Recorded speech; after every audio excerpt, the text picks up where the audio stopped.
It's like it's like I think it's almost 5 o'clock here in California, and I'm tired.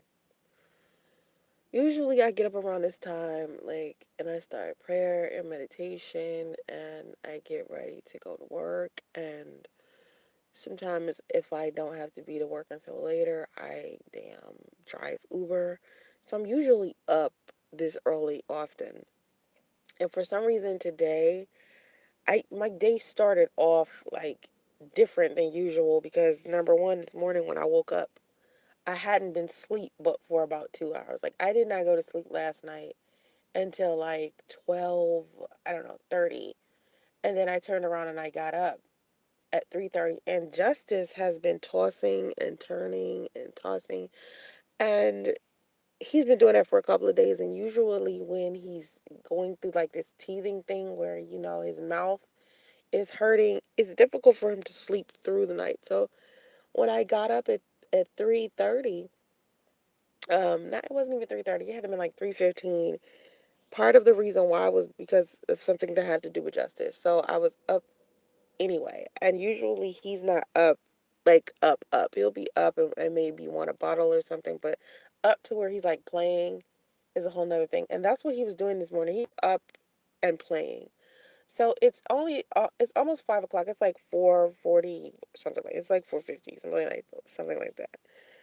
And when I left today, I left the house at like 4:12, which is late to me because I try not to leave later than 3:45 a.m. All right. Now, mind you, at 3:45 a.m., it's people awake going to work at that time. Like, I know that sounds crazy, but if I wait 15 more minutes, there will be so much traffic coming, from the southern part of San Francisco to the northern. So it's really like traffic here is ridiculous. People trying to get to work at certain times, and traffic starts piling up here at like 6 a.m. I know, right? This sounds crazy because and it gets worse by the time 9 a.m. gets here. I would hate to be like on the highway at 9. So anyway, I forgot to check my bank account this morning, right? And I forgot to check everything because if I checked everything, I would have learned that I don't even have to go to work today. Right? Like, had I took the time to check out my bank account, check everything before I got up, I would not have even gotten dressed and got in a car. And, so now I'm up and I'm in the car. Okay. And I'm sitting in the car. Like, oh my God. Like, not even wanting to drive back home. Home isn't far because I don't know. I was like on the highway when I decided to check everything. I was like, let me check my bank account. Like my phone is like mounted to my dashboard. So it's easy for me to drive and like open up my Uber app or open up, my bank account app or something like that. Emails, it's easy for me to open up and see, or calendar and see something. So this is what I was doing. Like I was like, all right, I'm about to, open up, and I opened stuff up and I was like, I didn't even have to get out of bed. My ass is in the car. So anyway, I'm still in the car. I just decided to pull over for a second because I'm tired, and I have a lot of stuff on my mind. And I remember when I woke up this morning with Justice, I was ranting in like a text message, and I ranted on Facebook.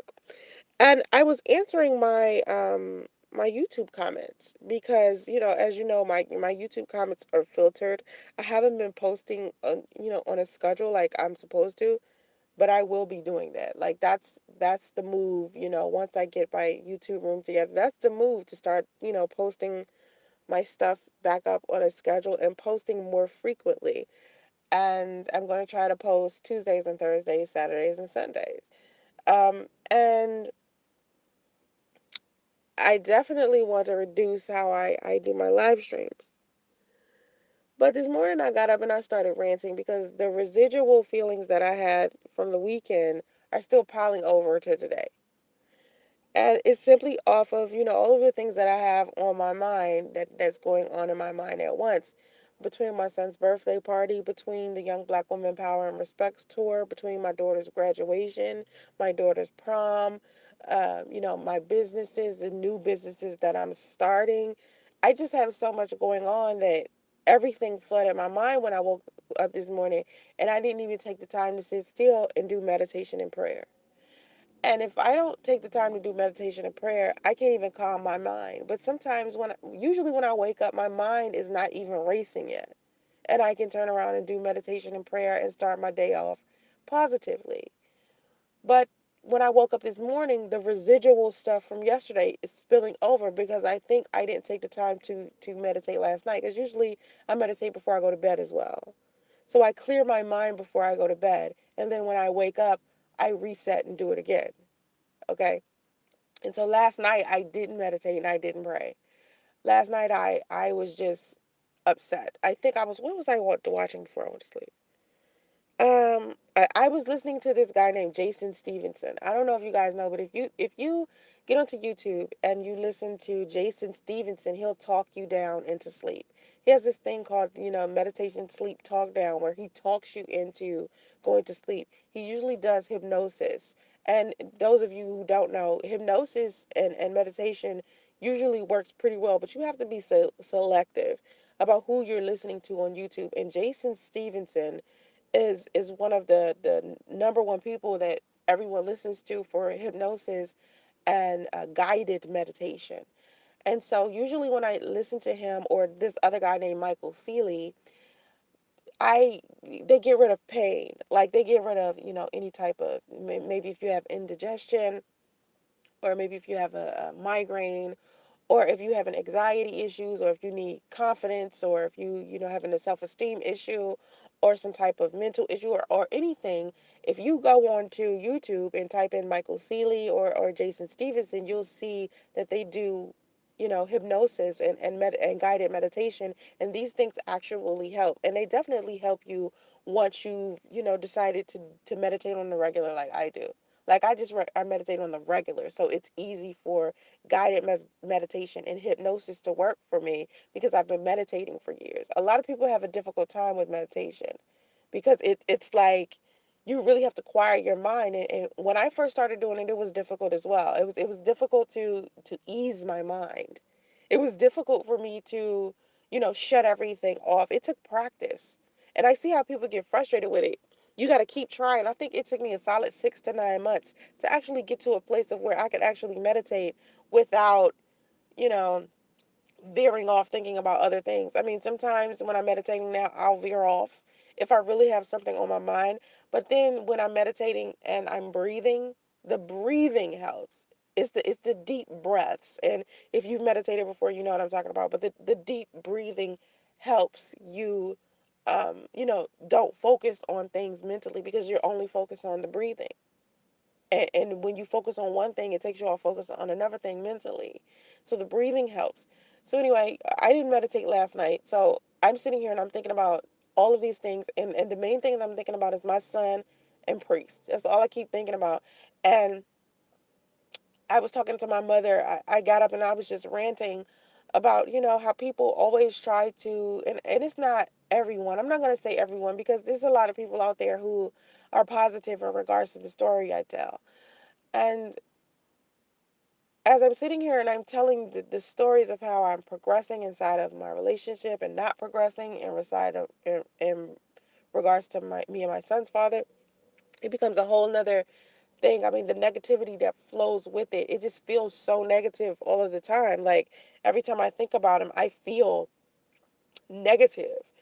I get aggravated, I get angry, I get, frustrated to the point of it's like, is it worth my son having this person in his life? Should I even, try it? It's constant problems. If you didn't check out my live stream from yesterday, Priest actually used my son as a pawn to hurt me. You know, he just used my son, and I realized yesterday that Priest was going to do that for the rest of Justice's life. And this story that I tell on YouTube about my experience as a woman, as a mother, as a friend, as a sister, as an ex, the stories that I tell in regards to this, to hear a lot of men, and it's usually men will say, you shouldn't tell your business, you shouldn't tell this story. And it makes me feel so sad for so many women, because it's women out here that's going through so much pain that they can't even vent out and say anything about, because another man will make them feel some type of way about them verbally saying, okay, publicly, this is what's happening to me. I'll publicly tell a story because I want my community to stop normalizing the behavior between me and my son's father. It's some type of normalcy that the community is pushing, where it's like, you know, the shit that men do, regardless of how abusive or cruel it is, it's okay. And it happens to every woman. So when it happens to you as a woman, you're not supposed to say anything. You're not supposed to put him on blast because it happens to all women. It's normal. It's not normal.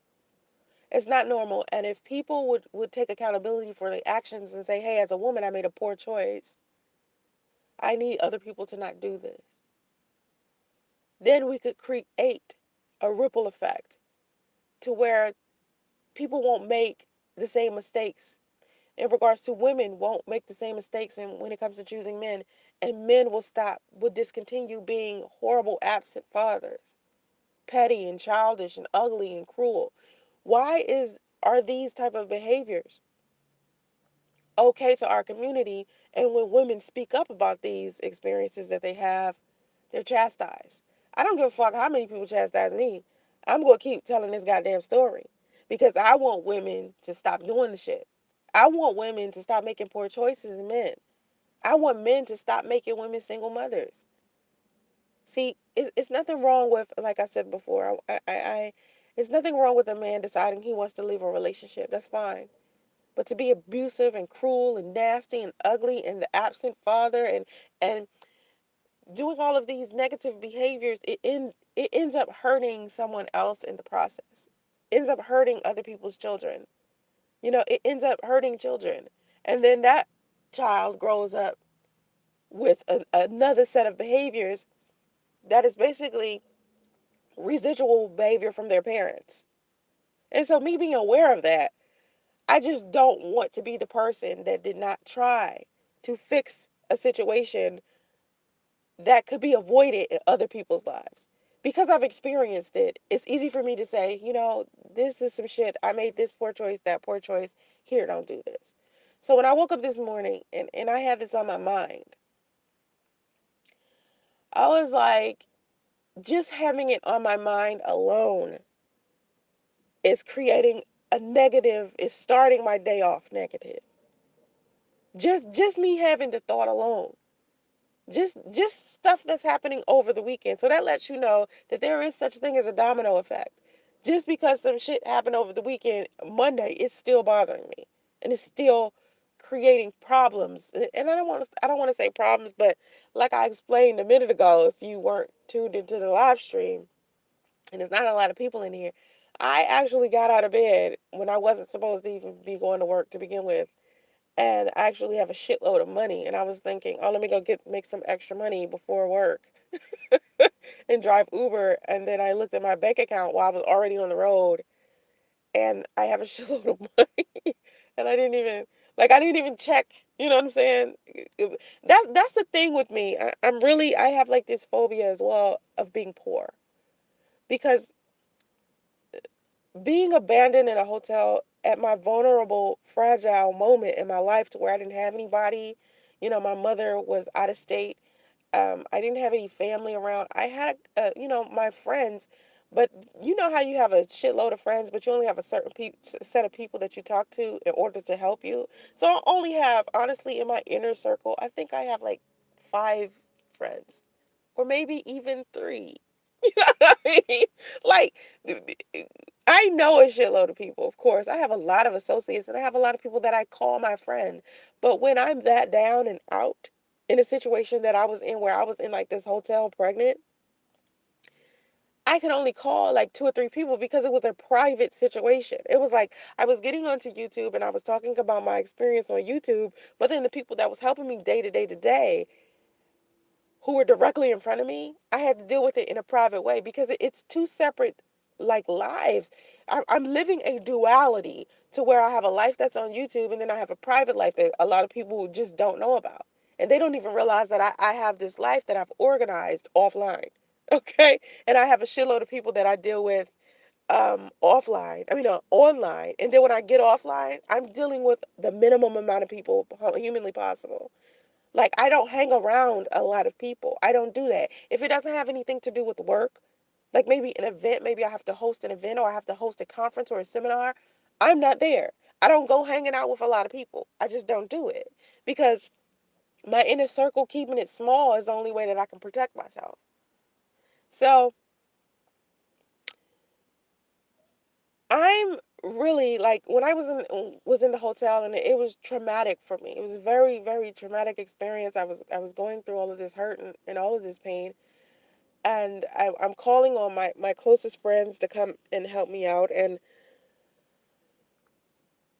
to go from that to where I am now. I have like this fear. It's almost like a PTSD to where I was in the hotel, and when I tell you I was in that hotel, I was sick. I was sick. Like, I was sick. Sick to a point where you can't even sit up. You're so weak. It would be times I would be in the bed and I would be so weak. I'm just hanging off the bed. I can't get up to shower. I can't get up to eat. I can't even get up to pee. That's how sick I was when I was pregnant.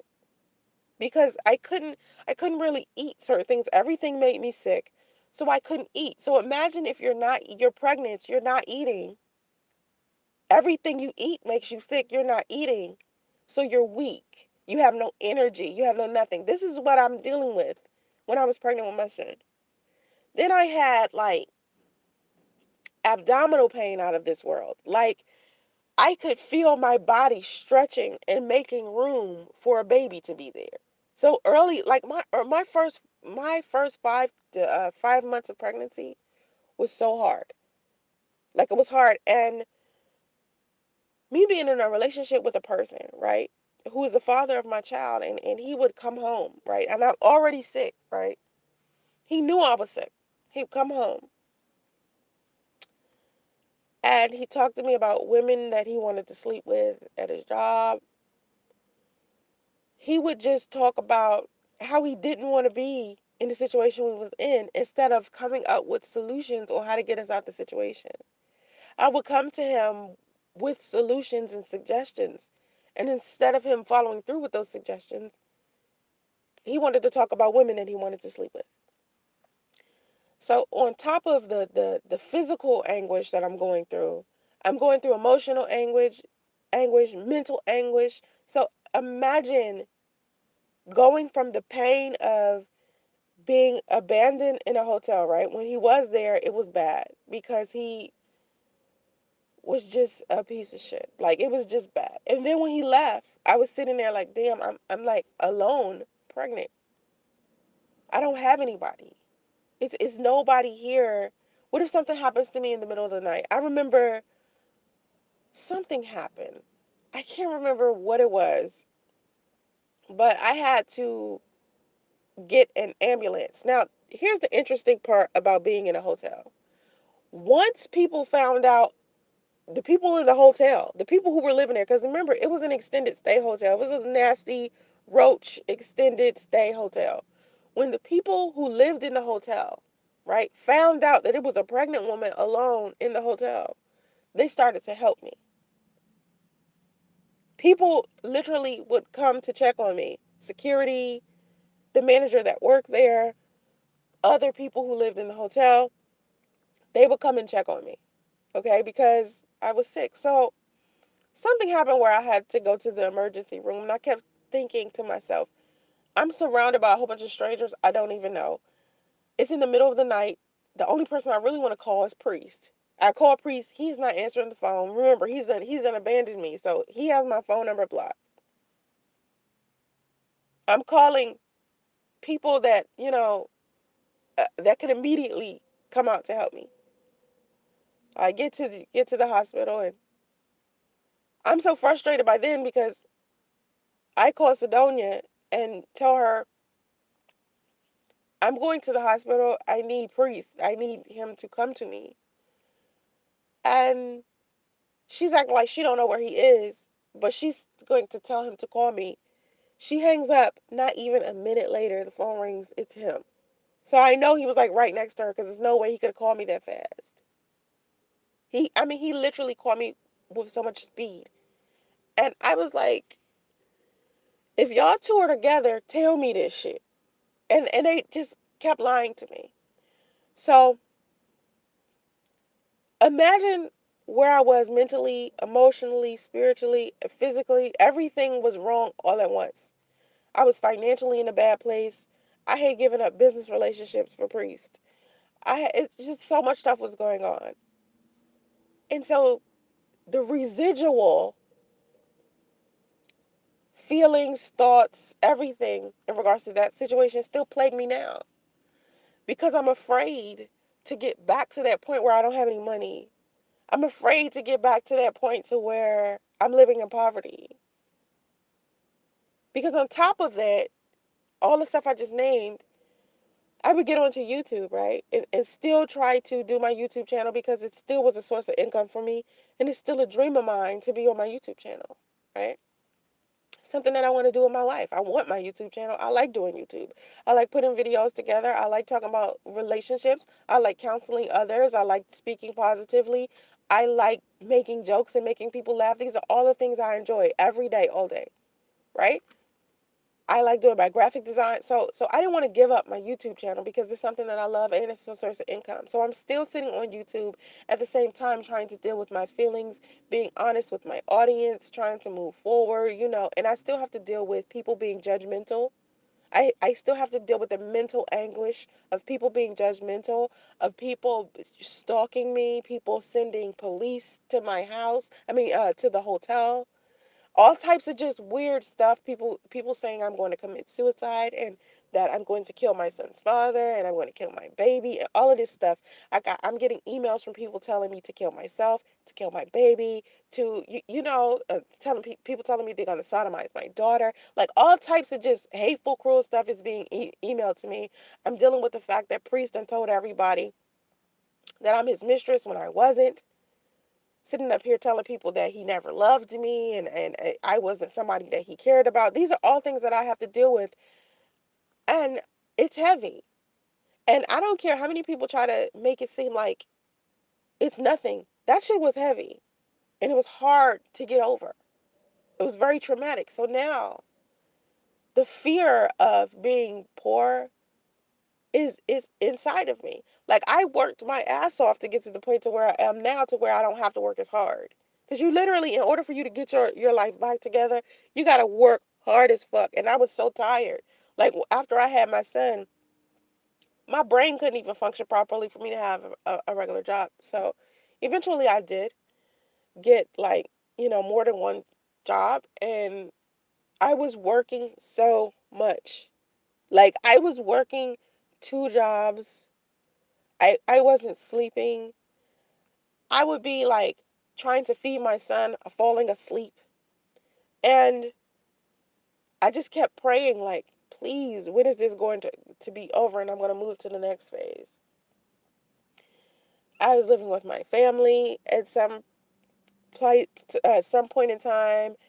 And then I wanted to get my own house. Excuse me. So in order to find a house in San Francisco is really hard. Like finding a house here is like, ugh, okay. This is like finding a house here was hard. So I'm looking for a house. I have a baby. Me and my mother traveling. We're jumping from hotel to hotel because we're traveling. Like that was happening. And then it got to a point where it got so bad.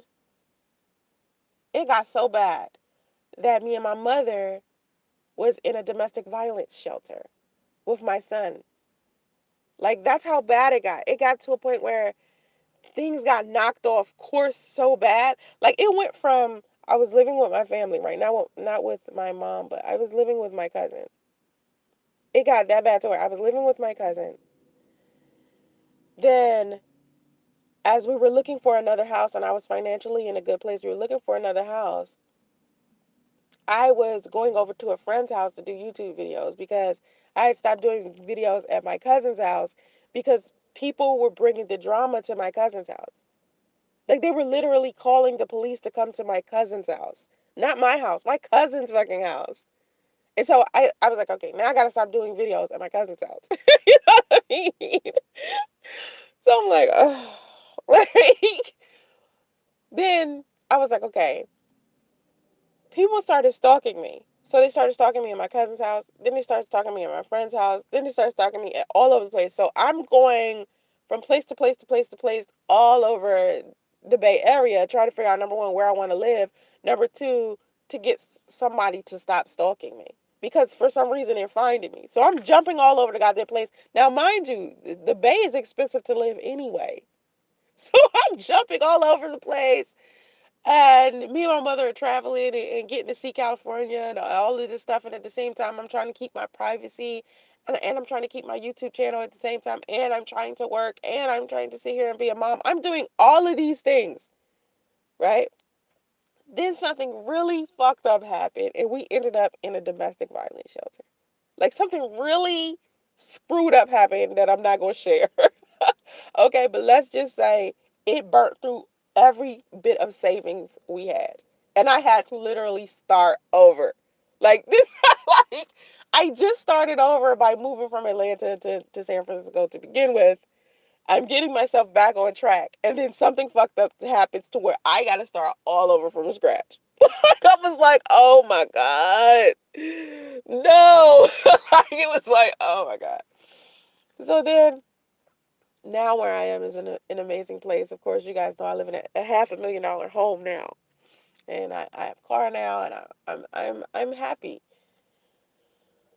But the fear of being poor again or abandoned again is there, and it's hurtful to me. It hurts me. Let me tell you what hurts me, and I think it shouldn't, but with time it won't. What hurts me is that I shared the story, right? And, negative people disagree that I should share the story, and that's fine. That doesn't bother me. And I shared the story, and then people send me emails like, woman, thank you for sharing this story because you helped me get through blah, blah, blah. I get a lot of that. I get a shitload of that. That's why it's easy for me to keep telling this story. What's hurtful is that my son's father, priest, will not admit that he abandoned me in this hotel. Like I keep trying to tell people, it's the difference between a man just leaving a woman. A man leaving a woman is it's easy. But when a man leaves a woman and she's pregnant and is fragile and as sick as I was, and stop answering the phone, blocking phone numbers, blocking me on social media, not being there for me in when I'm in that condition, when I had given up so much for him, when I had trusted him, for him to still not be admitting that. And to still be sitting here trying to convince anybody he can that he didn't do this, regardless to how much proof I put up. Like I put up text messages of me hitting up Sidonia, asking her did she know where he was, because he had really literally like abandoned me there. I'm not just making this shit up as I go. He literally abandoned me there. And when I talk to my mother, like my mother's like, why does he keep lying about abandoning you there? You were calling me every day. That nigga was gone. My mother was talking to him and knew he was gone. Like she used to talk to him when he was around. So when he disappeared, he wasn't answering her calls. He wasn't answering my calls. So he literally abandoned me in a hotel, but refuses to admit it. And the hurtful part about it is that the easiest way to get out of all of this, to fix all of it, would be for him to simply admit it, deal with it, and do whatever he can to fix it and provide some type of solution so me, him, and my son can heal properly and just move forward. That's the only way this is gonna work.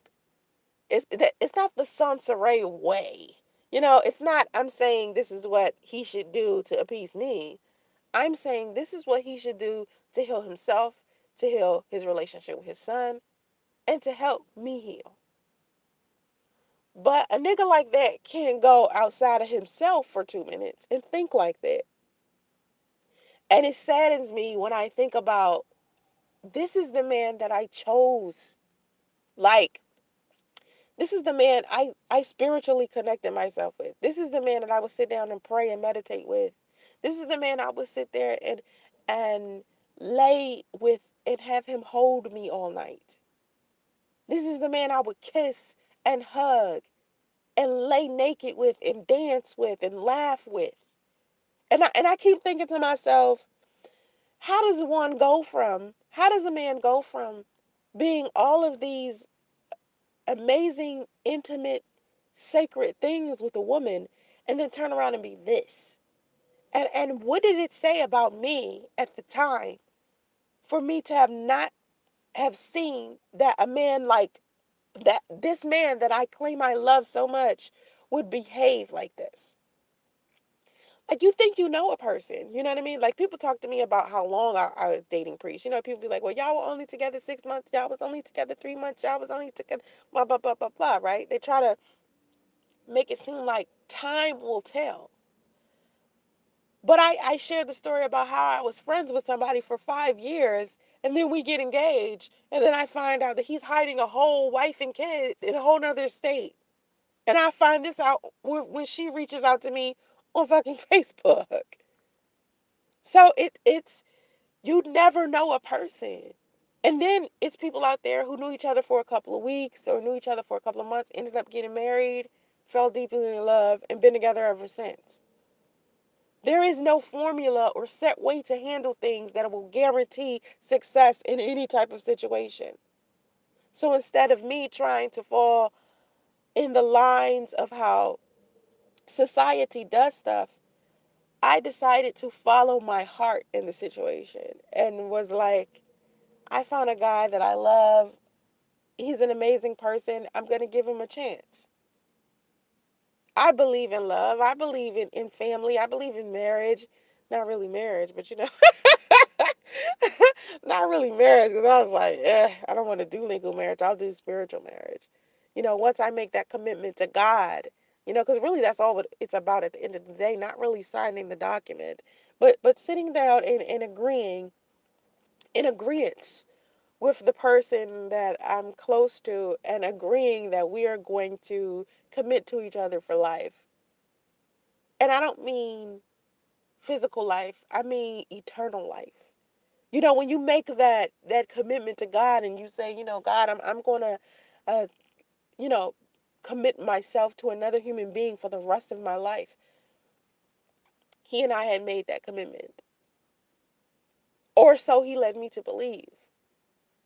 So imagine the brokenness that comes out of that. And people downplay that. People like lack empathy because they themselves have been through situations where maybe they were heartbroken, or maybe, you know, relationships breaking up and divorce and stuff is so normal to a lot of people.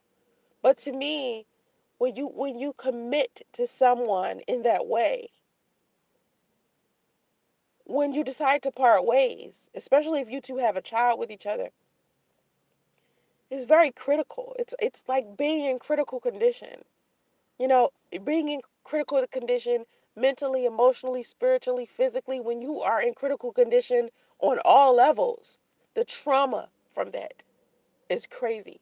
And I can try to explain that to you guys, but you will never be able to understand until you are in critical condition on every aspect of your life. When you're physically messed up, mentally messed up, emotionally messed up, spiritually messed up all at one time, you'll understand what I'm saying, and you'll understand why I say the trauma is still affecting me to this day. Because I literally have a fear of being poor. I mean, a severe fear to where my ass will work or find another way to get some money some kind of way. Like, I can't stop thinking of new ways to create sources of income because I will never be satisfied. No matter how much money I make, I will never be satisfied. I don't care if I'm a billionaire. I will never be satisfied. I will still be sitting here trying to find other ways to make money because of the fear that happened to me during my pregnancy. See, before that, I had a fear of being poor, but not to the degree it is now. Because I never want to put myself in a position to where I'm physically as fucked up as I was, and some man can just leave me there with no money and no support system. So in the event that something happens to me physically and I can't physically go out there and work, I want to have so much money stacked up that I don't have to worry about it. That's why I still got some energy, why I still got two legs that function properly, two arms that work right. I got the internet, I got the phone, I'm good. I can leave the house with a quarter tank of gas and a full phone and come back with $300 in 4 hours. Because I'm the type of person, I'm going to grind. If I leave this house, I'm coming back with some money. Period. Period. That's how I live every day. And being as though I have a son now, I keep thinking about my son. Like when my son was first born, right? And you know how babies cry when they're hungry, when they're, you know, when they, that's their way to communicate. They cry. Anything that they need. Their diaper change, they cry. They're hungry, they cry. They're sleepy, they cry. They blah blah blah, they cry. That's what babies do, right? So Justice is a baby, and he's crying when he needs something, and I'm able to provide for him. Now remember, I said there was a time where um we were moving around, like looking for places to live because someone was stalking me. Like literally, not online. They were literally stalking me in California. So I was literally jumping from place to place because every time somebody would find me, I would have to up and move. And that became very expensive. So I ended up being back in the same place I was when I left Atlanta, to where I didn't have anything. And to where we ended up having to link with the domestic violence shelter, right?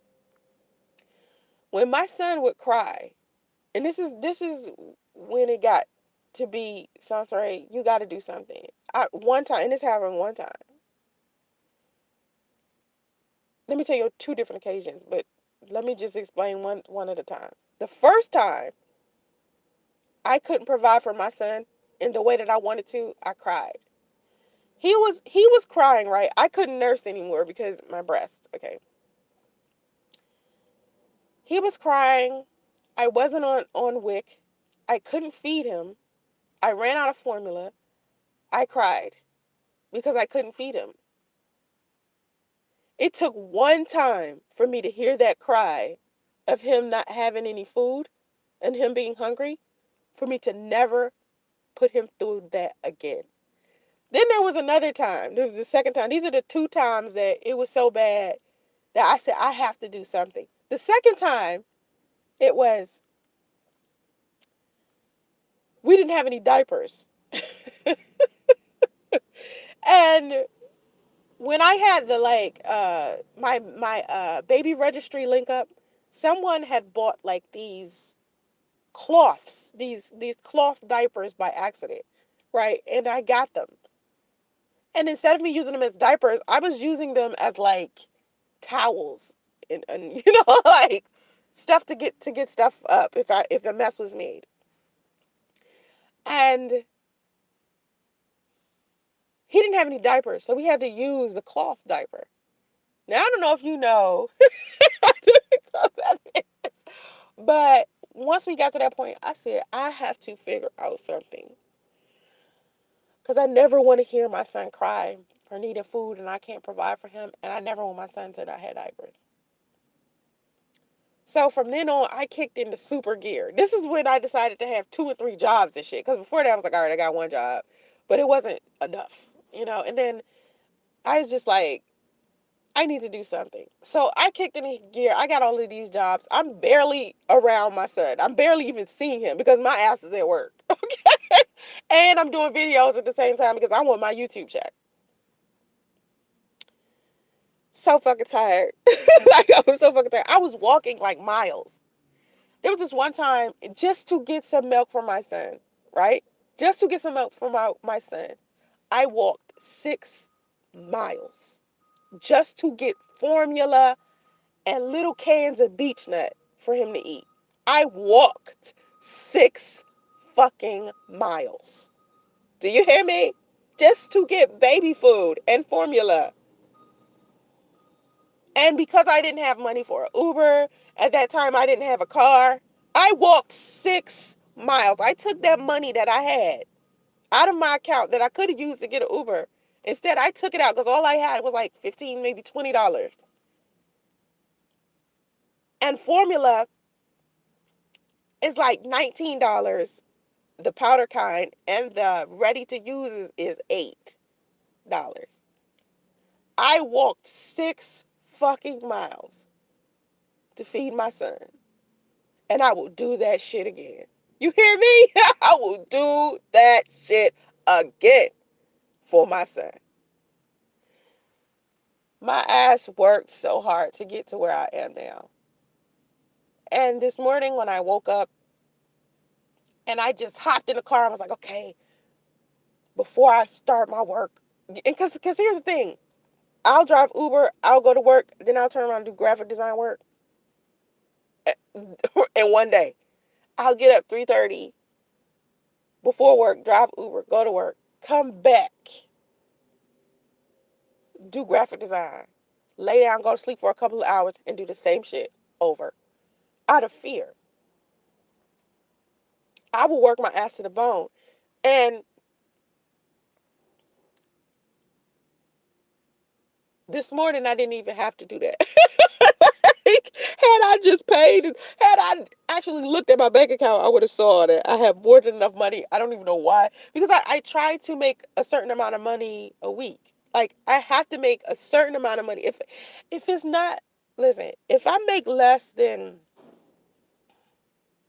$1,000 a week with Uber, that's not enough for me. Like, I have to make at least $1,000 with just Uber by itself. Okay? Like, just Uber alone. Okay? If I don't make graphic design, like with graphic design, I gotta make a certain amount of money as well. Like, if I don't make, I don't know. I don't know what the limit is for me for graphic design. I just gotta have something. Like, if I don't get a client to give me something that week, I feel some type of way. Like, I'm like, I really have to go out there and get me a graphic design client because I need money. You know? And the funny thing is, I'm not even in need of it because I always talk about how God provides and how God, gives, and all I have to do is sit back and chill and the opportunities fall from the sky. And that's so much the truth. So I don't understand why I still sit here with this fear of being in poverty. And I think it's just, from my pregnancy. It's a PTSD type of thing. It's a thing that I'm dealing with I just don't want to ever go back to being in that. I will never go back to that. I will never be in a position ever again that I was in with priests. And that was the first time I had actually let a man lead me. And that's another thing that I want ladies to understand. When men want to lead, if they're not good providers, don't let them lead. Because Priest wanted to lead so bad. He wanted to be treated like a king, but he's a horrible leader. He doesn't have good leadership skills. He doesn't know anything about success, anything about providing, anything about finances, anything about problem solving, critical thinking skills. He does not have any of that. And it took me putting my life in his hands to realize that. Because upon meeting him, right, you know how you have a conversation with people and you start having all of these conversations and you start to realize some people are irresponsible in some areas and people are responsible in other areas, right? So with him, I was like, okay, he might not be good at this, but he might be good at this. So I would throw all of these ideas in his face and encourage him to do things. Like I encouraged him to manage my graphic design business for me. He couldn't do that. He couldn't even take simple phone calls. Him taking a graphic design phone call is the reason why this drama began with to on YouTube to begin with, because someone saw my graphic design flyer up, and I said in like a video that my husband was the one behind the phone number for my graphic design business. So a troll on YouTube called him and started pumping his ear full of foolishness. And because Priest doesn't have critical thinking skills, he just fell for it like a dummy because he doesn't. Listen, we're talking about a man who didn't even graduate from high school. So this is a person who could come off as if they're intellectual, but really underneath, they lack any type of critical thinking. So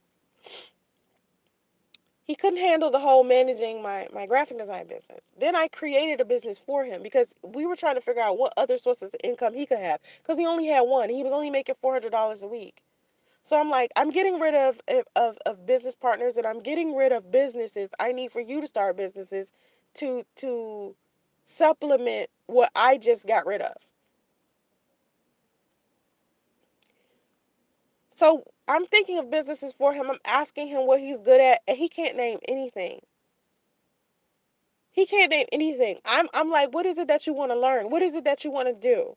I'm trying to teach him, and it's just not working. And I'm not realizing this until I'm already deep in the situation. And so I'm thinking, because I worked so hard to try to help him, if I'm ever in need, or if anything, is wrong in my life, he's going to kick into gear. This is what I'm thinking because I've kicked into gear for him. I scratch your back, you scratch mine. Whenever he needed money, I give him money. Like, say, for instance, he wanted money for work to get lunch or something. I give him my debit card. I'm sitting here actually working with this man. I'm building a life with this man. And I'm thinking, when I get pregnant, when I got pregnant, I was thinking he was going to kick into gear, and he didn't. And I never, ever, ever want to get in that situation again. Ever. I don't care who I'm dating. So I refuse to date a man who isn't financially. If a man can't provide for me, I don't deal with him at all. Because before I dated Priest, it was like, okay, I have money, I'll be fine, even if I get in a relationship with a man who doesn't have any. But the problem with that is, when they start thinking that they can have say, and it's time for them to be a leader, part of being a leader is being able to provide. If you can't provide, then you can't be leader. The person who provides is the leader in the situation. So I'm sitting here, the leader in the situation, because I'm the one with the finances. But I'm thinking he's the leader. And I drew the line at YouTube. Like, I still think that's another thing that pisses me off, because it's like, this nigga tried to stop my bag. He tried to get my YouTube channel deleted, and was happy and celebrating when my channel was deleted for a little period of time. Celebrating that my channel was deleted. A source of income. A source of income that was feeding me. He wasn't providing shit for me. I'm sitting here pregnant, and he's on YouTube congratulating motherfuckers for putting forth the energy to delete my channel because he's mad I shared the story that he abandoned me in a hotel. You see how fucked up that is? Like, why would you want to stop one of my sources of income when I've already stopped all of my other sources of income for you?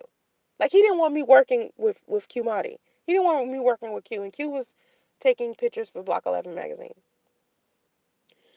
And so, instead of priests coming to me with some solutions on what to replace or who to replace Q with, because Q's my photographer, Priest just didn't want me working with Q. So I had to stop working with Q, and then Block 11 magazine slowed down because of that. And I'm giving up sources of income simply because Priest doesn't want me to do them, because he's uncomfortable with it. So when he said to me he didn't want me to do YouTube, I'm looking at him like, nigga, are you kidding me? Why would I do that? Why would I get rid of another source of income? Like, you're really trying to fuck me up over here. You're asking me to decline. It's like, how you get in a relationship with somebody, they supposed to enhance your experience or make you a better person. It's like Priest was trying to do whatever he could to tear me down. He saw me at a level higher than him and did whatever he could to try to tear me down, piece by piece by piece by piece by piece. My finances, my self-esteem, my confidence, just tearing me down piece by piece by piece by piece. And when I started realizing that that's what he was doing, because it took me a second, because I didn't know at first. Because at first he made himself look like the person that was bringing me up, the person that was giving me life, the person that was my healer. I remember I used to call him my healer, someone who would heal my heart. heal my body. My spiritual husband, my king. This is what I was calling priest. Because this is what he was to me. I put him at a higher standard. Like I gave him too much fucking credit. And then he turned around and did the complete opposite, where I exalted him, and I you know, encouraged him to be a better person, and I would, tell him how amazing he was, and try to give him ideas on how to improve his life, and teach him about success and positivity and all types of just shit that was good for him. He would turn around and give me the complete opposite, breaking me down piece by piece, subtly breaking me down piece by piece by piece. And I didn't realize that he was doing this shit until it was too late. And so when I share my story about this situation between me and him, it's not about destroying him. This is not some vindictive revenge tactic that I'm just using social media to destroy another human being because I'm just vengeful and an ugly person. Even if I was a vengeful or ugly person, he would deserve every single thing that I'm doing to him because of this fucked up shit he's done to me. You can't expect for you to go around doing fucked up shit to people and they're not going to do shit back to you. I'm definitely tired of people saying don't be vengeful and don't do revenge because blah blah blah. Also, it's okay for a motherfucker to do some fuck shit to you, but for you to turn around and do something back to them is just oh so childish. Forget what they did. It's also childish. But when I tell the story about our situation, it isn't because I'm trying to hurt him or it's about him. People make it about him every time because they know if he would have did the shit that he did to be to them, that they will participate in so much vengeful, ugly shit. Me, I'm not going to bother with it. Once I no longer have an alliance with you, I'm no longer mishold you down. I'm no longer on your side. You're a fuck boy. I I no longer give a fuck what happens to you. I'm going to do what I want to do. And so part of doing what I want to do is sharing my story so that no other women can go through the trauma that I went through because it's deeper than what people believe or want to believe. Because I can sit here and I can tell you the stories all day long, but it will only be helpful to the people that it applies to. If it doesn't apply to you and you've never experienced it, or you're not a woman who, may be dating, a woman who may have just got out of a relationship with somebody, a woman who may be pregnant, or a woman who has a baby daddy that she's dealing with, if it doesn't apply to you, you're not going to get it because you don't feel that pain. You don't understand how many women it took to come into my inbox and say to me, Soncerae, you're going to be okay, you're going to be all right. You don't know how many women it took to sit down and have conversations with me while I was crying my motherfucking eyes out to let me know that Soncerae was going to be all right. So I feel like it's my responsibility as a woman now that all these other women that pulled me through, that helped me push further. Now it's my opportunity to do the same. I have a responsibility. And my responsibility is women, young girls, people who may be experiencing some type of pain or be going through the experience I'm going through. Women that may not know how to handle the situation. Women who may be mistresses. Some women may be mistresses. Even though I wasn't, some women may be mistresses and look at my situation and say, you know what? If that could happen to her, I definitely know in my situation, this man is doing X, Y, and Z. His wife don't even know about me. So if that could happen to Soncerae, where the wife knew her and quote unquote befriended her and lied to her and make her seem like there was some type of divorce, I, as a mistress, know damn well that this man that I'm involved with is not somebody I should be involved with because at the end of the day, it's going to hurt me. That's my responsibility as a woman. As a woman, it's my responsibility to turn around and do the same thing women did to me when I was sitting here crying my eyes out, pregnant, thinking my life was fucking over, thinking this man had destroyed me, forgetting who I was, forgetting that I was Soncerae before that bitch nigga came around. I was a queen before he came around. I was doing my own thing before he came around. I was beautiful before he came. I was intellectual before he came. I was a mother before he came. I was all the amazing things in regards to my personality, my intellect, everything. I was all those things before that nigga got there. So just because he came into my life and I experienced him for 2 minutes and some negative shit happened, doesn't mean that from then on the rest of my life is fucked. So when I sit down and I'm transparent, I expose myself. I'm not sitting here fuck priests. It's not about exposing him. It's not about exposing other people. If the history of Soncerae's channel is Soncerae exposing herself. I get so many thank yous and so many I love you, Soncerae, for doing this. And the women that thank me for doing this, I used to be in their shoes because it was other women hitting me up on Facebook, emailing me, calling me, doing Google Hangouts, FaceTiming and shit to help me get over this fucking crutch. I mean, this fucking, um, horrible situation. There's a woman on YouTube right now. Her name is Angela. I call her Bitch Angela. She has this channel called Black Woman's Fear. Okay? Every time I go in Nyla Says live stream, Bishop Angela is there. Bishop Angela, and y'all don't call her that. I call her that. Her friends, in real life call her that.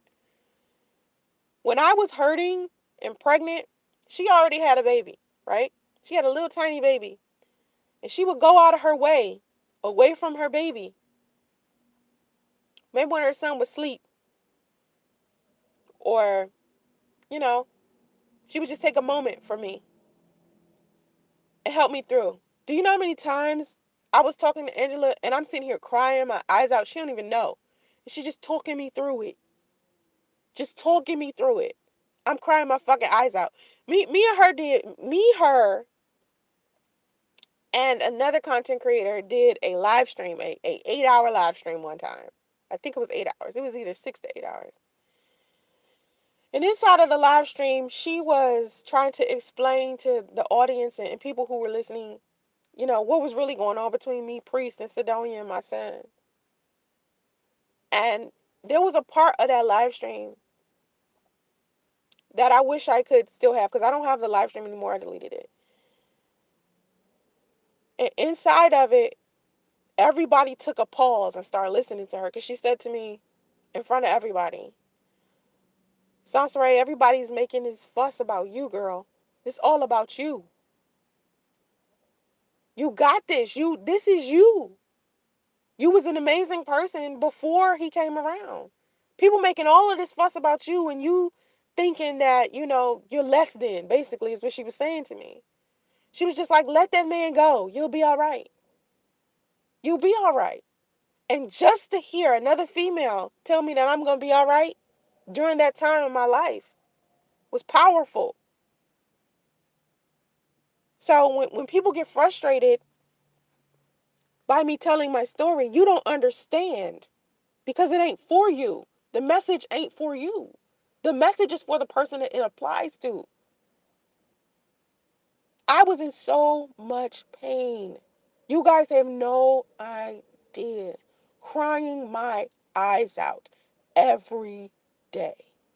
You don't know what that feels like. If you've never sat down and cried your eyes out every day about some shit for 9 fucking months to almost a year, every day, you don't know. This message ain't for you.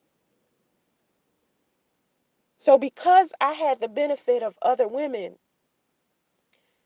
taking the time out in their work schedule to talk me through, I still got women that's doing that. A woman was talking to me the other day and was like, Soncerae, if you don't cut this nigga Priest off altogether, like I've been telling you, he's not going to be any better. It is not your responsibility to teach this man how to be a man. He is a grown man. He is 38 years old behaving like this. Stop giving this man opportunities to hurt you. A woman just told me this the other day on Saturday on Facebook. You know how you on Facebook, right? You in the messenger and then you press the microphone and record your voice? That's what me and her do on Facebook. So she's sitting there recording her voice like, listen, honey, okay? Priest should be honored that you invited him to your son's birthday party. And the fact that this bitch nigga is sitting here saying he's not going to go, something is wrong with him mentally. You need to let that narcissist go on about his business. Because even if you keep him around, you can't fix a narcissist. A narcissist is just completely broken forever. There's nothing you can do. You're going to have to just let that go. Take that L, keep it moving. After all of the stunts that he done pulled, you done sat here and invited him to your son's birthday party. Send him an invitation upon his request. And then once he gets the invitation, he mad and pissed off and having a temper tantrum because his aunt sent the invitation out to everybody. Now he's mad at you because of that. He found a reason to not show up to his son's birthday party.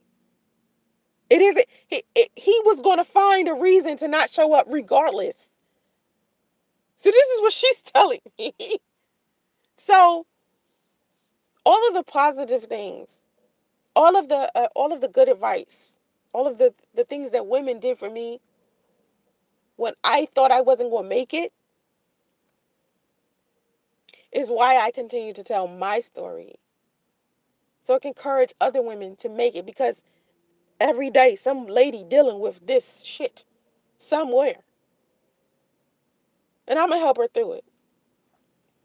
So I'm sorry if the message don't apply to you. If it don't apply to you, my bad. I'm sorry. I'm not sorry. My bad. You know? Good morning, everybody.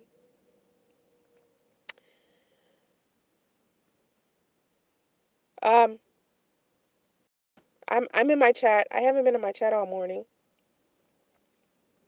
Gab Talk Media, what's up? If you're still in here. HTV3, what's up? Clarence Walker, how you living? Self equals everything. Okay, so let me go back and answer some of these questions. Okay, so what sustains your sanity? What sustained my sanity through the whole thing? Oh my God, prayer and other women. That's it. I don't understand. Do they not have food pantry in Cali? Yeah, they have plenty of food pantries. They don't have, okay, so in Cali, right, when you go to a food pantry, they're not necessarily providing formula and baby food. When you go to a food pantry, they have like regular food, which is, in during that time, Justice couldn't eat regular food. He could only eat baby food. So what ended up happening is me and my mother just decided to go buy like regular fruit and stuff and just blend it and made him baby food. That's how we got past that hump. And we was only in that hump for maybe 2 or 3 weeks. It didn't last for a long time.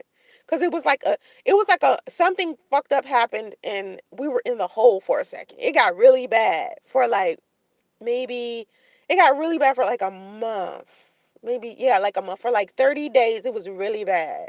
And then I get out of shit quick. So we kind of got out of that quicker. But yeah, it's food pantries here in California. Yeah, it's food pantries everywhere.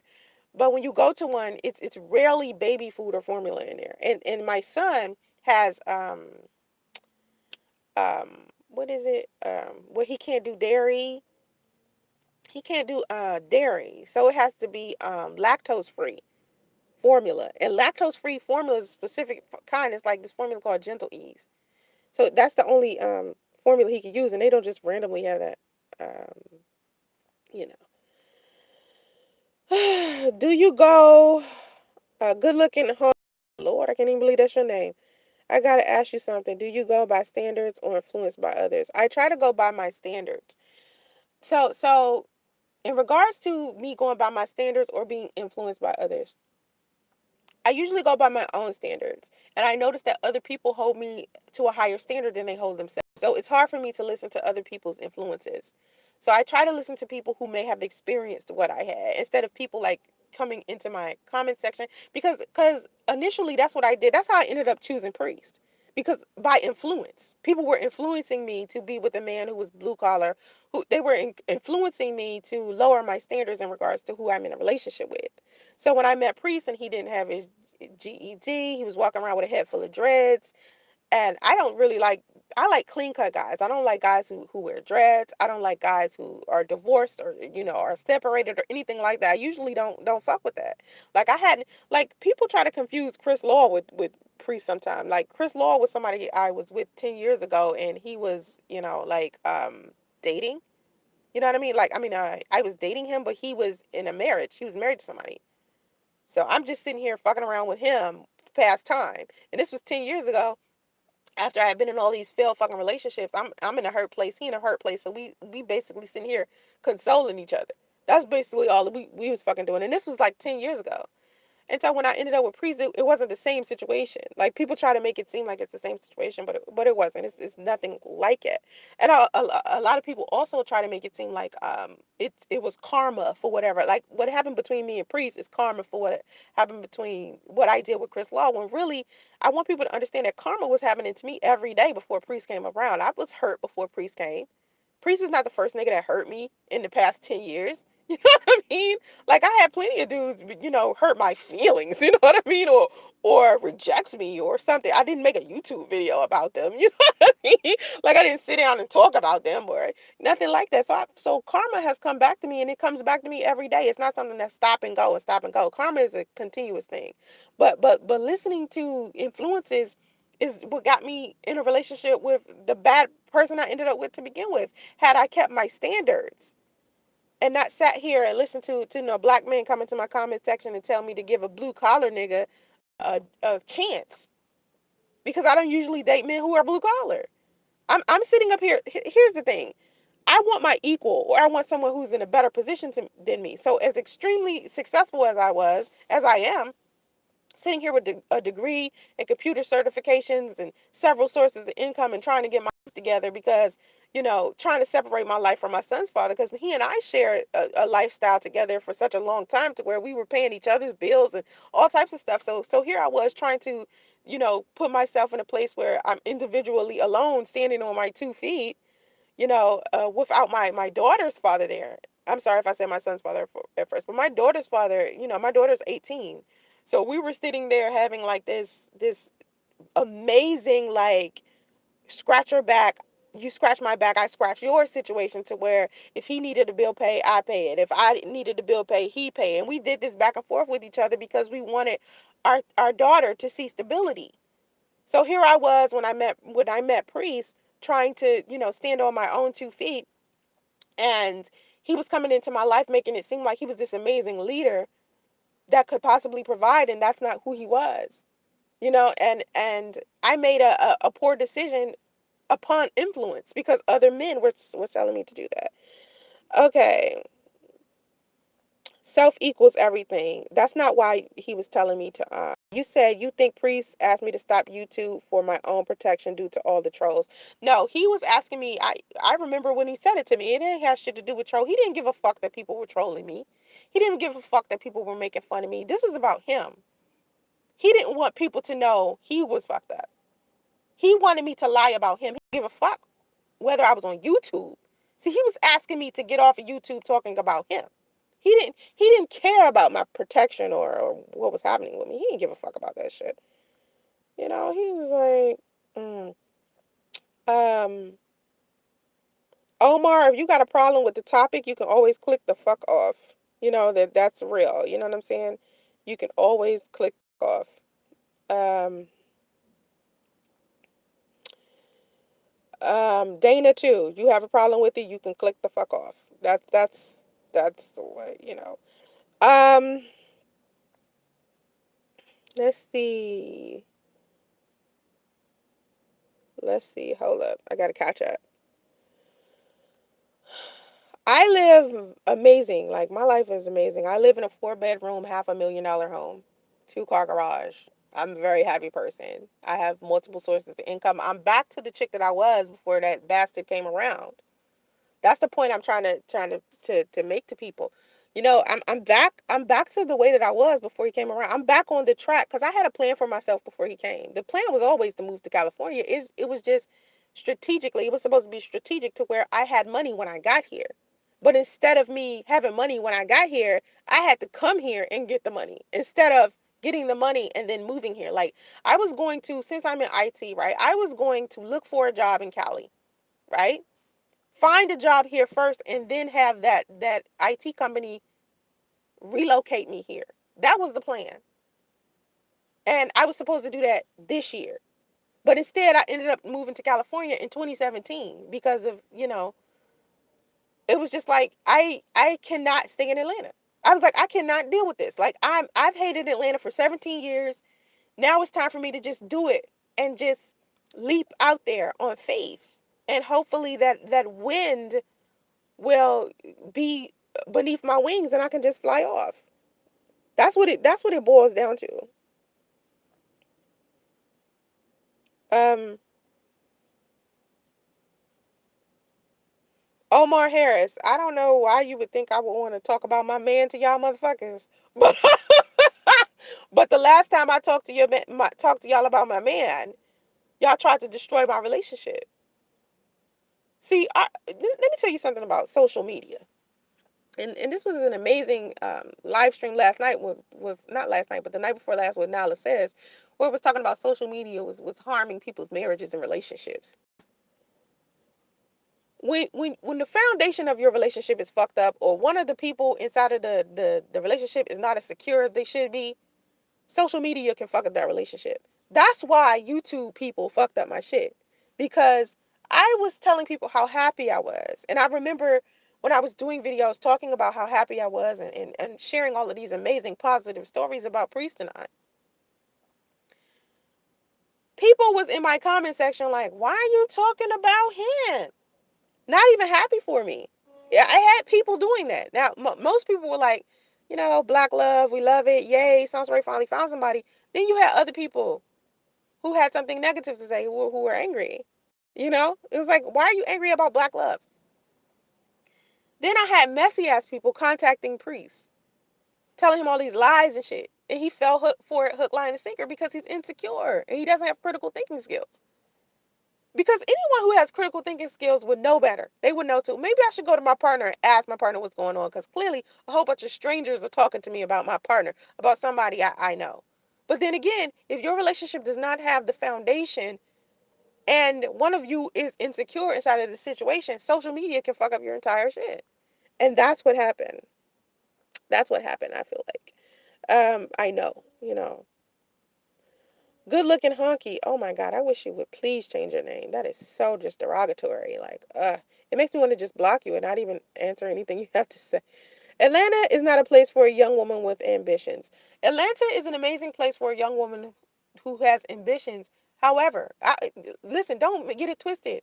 I was in Atlanta for 17 years, but I became very successful in Atlanta. Like, people think because I hate Atlanta, I wasn't successful. I was successful there.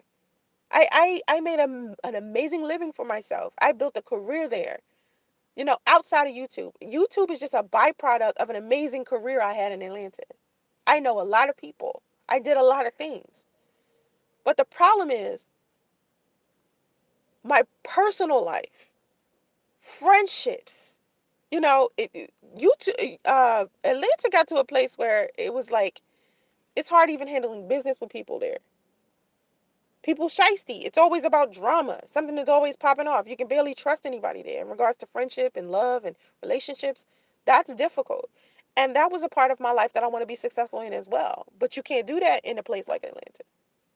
It's not built for that. I was just telling, my best friend is Haitian. He's male.